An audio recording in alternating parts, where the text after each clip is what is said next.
Magandang umaga, Batangas. Narito na po magiging lagay ng ating panahon ngayong araw ng Miyerkules, January 10, 2024.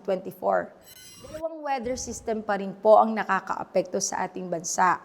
Una na nga dito yung Northeast Monsoon o hanging amihan na siyang nakakaapekto sa hilagang bahagi ng Luzon.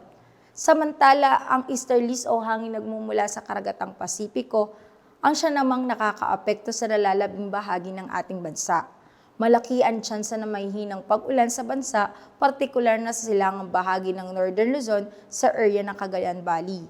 Habang sa nalalabing bahagi ng bansa ay generally fair weather pero posible pa rin ang isolated light rain sa Luzon at thunderstorms sa Visayas at Mindanao.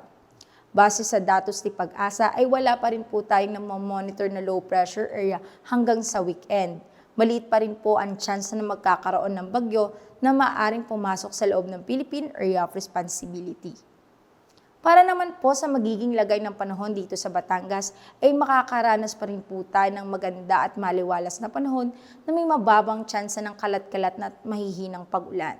Sa hilagang parte ng Batangas ay may 12% tsansa ng pag-ulan. Samantala sa silangan, timog at kanlurang parte ng Batangas ay may 25% tsansa ng pag-ulan. Kaya paalala po natin sa ating magigiting na kabatang na magdala ng pananggalang sa init at sa mga posibleng pag-ulan. Ang magiging agwat ng temperatura ngayong araw ng Miyerkules ay nasa pagitan ng 23 to 31 degrees Celsius. Si Haring Araw ay sumikat kaninang 6:22 ng umaga at lulubog mamayang 5:44 ng hapon.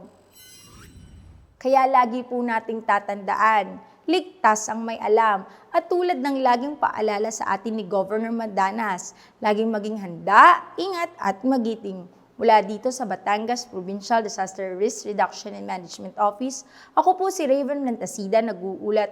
Magandang umaga po.